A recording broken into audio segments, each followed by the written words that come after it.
Bonjour à toutes et à tous et merci de nous retrouver pour une nouvelle émission de 100% Quintet. Nous allons nous intéresser à l'événement de ce lundi 31 octobre sur l'hippodrome de Saint-Cloud et il s'agira du réputé prix de l'élevage. C'est un handicap mais réservé uniquement à des juments âgés de 3 ans et au-dessus.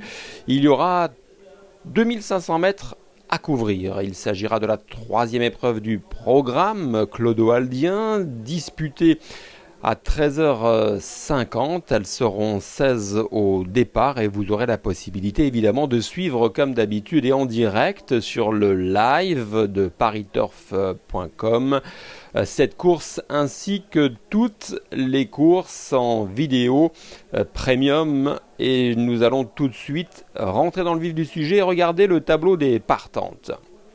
Allez, c'est parti avec le tableau des participantes de ce handicap, donc disputé sur 2500 mètres, je le disais, et dont les entraîneurs aiment bien préparer leurs juments, avec en haut de tableau l'As Olympie, entraîné par Jérôme Régnier, associé à Maxime Guyon, qui aligne les bonnes tentatives, qui est susceptible de jouer un premier rôle. Nous allons y revenir car évidemment elle fait partie de mes priorités. Le 2 Flying Beauty, elle est montée en puissance ces derniers mois. Évidemment sa valeur handicap s'en est fait ressentir, mais on ne connaît pas véritablement ses limites. Le 3 Darcy fait partie des outsiders de cette compétition, avec le 4 Lily Blue, encore le 5 Circe, eh bien qui n'est autre que la tenante du titre. Mais où en est-elle physiquement? C'est la vraie question. Elle a assez peu couru, voire très peu couru cette année. Elle nous a laissé sur notre faim en dernier lieu, mais nul doute que Jean-Marie Béguigné, son entraîneur, a évidemment préparé cet objectif de fin d'année, mais le terrain ne sera certainement pas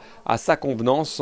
Nous y reviendrons. Le numéro 6, la Haute Île, entraînée par Jean-Pierre Gauvin, montée par Marie Vélon, est une pouliche certainement qui va se bonifier avec le temps, mais qui dans cette catégorie ne semble pas avoir une grande marge de manœuvre.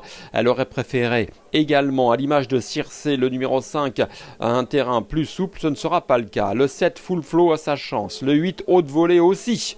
Le 9, French Kiss, quant à elle, monte également les échelons 1 à 1, mais évidemment dans cette catégorie, ça s'annonce beaucoup plus dur. Toujours dans cette deuxième partie du tableau des participantes, eh bien, nous avons le 10, Sea Salt, qui est un petit peu l'X de la course, mais j'ai tenté le coup avec elle. Le 11, Cordée Rose, est capable de tirer son épingle du jeu. Le 12, Lorne, associé à Yoritz Mendizabal, fait partie également des belles possibilités, avec le 13, Morisseau, qui tente sa chance ici. Le numéro 14, Spelin New, qui n'est autre que ma favorite. Et puis le numéro 15, Aljana, en super forme, et le 16, Parure des Sables, bien placé tout en bas de ce tableau et qui semble être une pouliche en devenir puisqu'elle n'est âgée que de 3 ans. Voilà donc les forces en présence de ce quintet disputé en ce mardi. Et je terminerai par l'état du terrain. Vous le savez, il fait beau, il fait chaud même, au-dessus des moyennes saisonnières. Donc le terrain s'est asséché ces derniers temps. On l'annonce collant officiellement du côté de France Gallo. Donc il sera juste collant, voire très souple, mais pas plus. Allez, on rentre dans le vif du sujet avec le papier.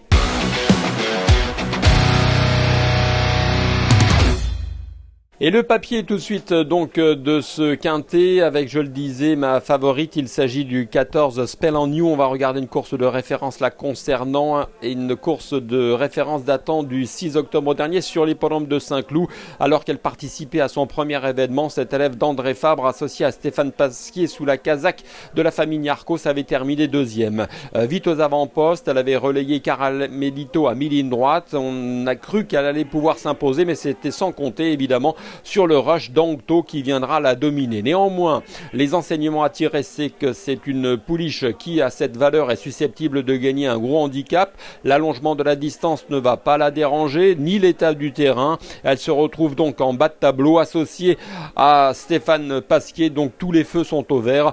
On s'attend à ce qu'elle court bien et à ce qu'elle dispute les premières places, raison pour laquelle je lui ai accordé tout mon crédit. J'enchaîne avec le numéro 1, Olympie, qui est tout simplement ma deuxième favorite. C'est une jument que vous connaissez parfaitement bien, parée de la casaque de monsieur Jean-Claude Séroul sous l'entraînement redoutable de Jérôme Régnier.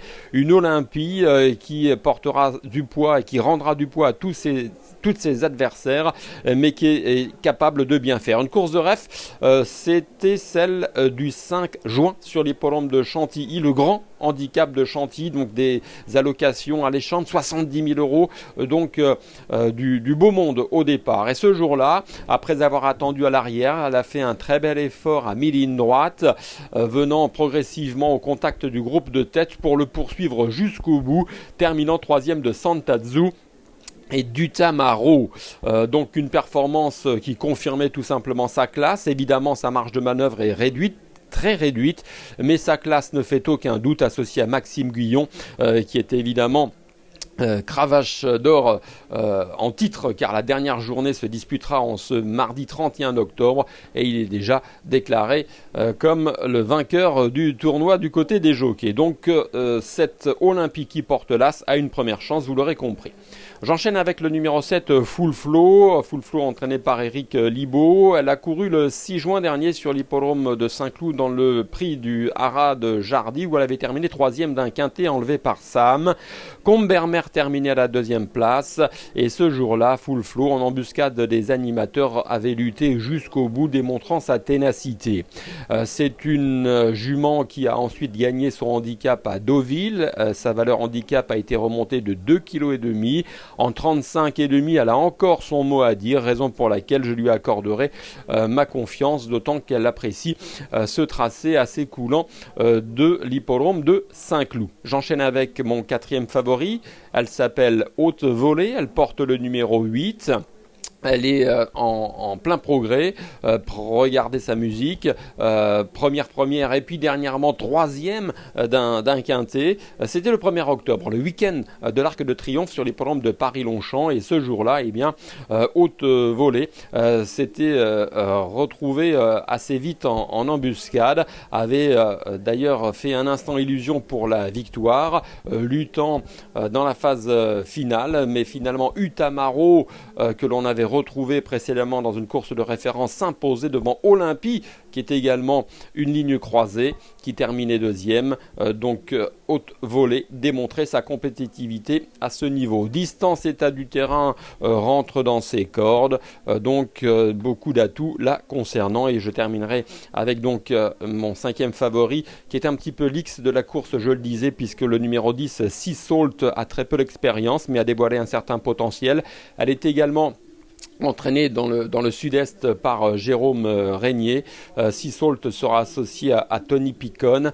Elle a déjà remporté 2 courses. Elle va donc tenter de confirmer dans les gros handicaps. Ce n'est jamais évident face à des chevaux beaucoup plus endurcis, mais sa classe apparemment pourrait faire la différence. Une course de référence le 24 septembre à Salon de Provence, où elle s'imposait dans le prix des Cigales. Vite en bon rang, née au vent, malgré cela, elle s'était montrée pugnace, un petit peu prise de vitesse au démarrage. Elle s'était bien ressaisie pour venir s'imposer face à Demerquet, qui est en valeur 41. C'est un poulain entraîné par Francis-Henri Graffard, donc une ligne qui semble plaider en la faveur du numéro 10, Sea Salt. Mais je le répète, c'est un coup de poker, car elle a peu d'expérience et ce n'est jamais facile de faire sa place dans les gros handicap quintet d'emblée. Voilà donc mes 5 favorites pour ce prix de l'élevage, et nous allons désormais passer à la rubrique Notre choix.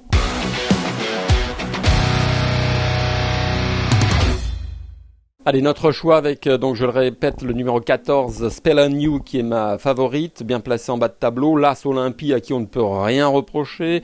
Le numéro 7, c'est Full Flow, qui a encore une petite marge. Le numéro 8, Haute Volée, semble avoir fait sa place à ce niveau de la compétition.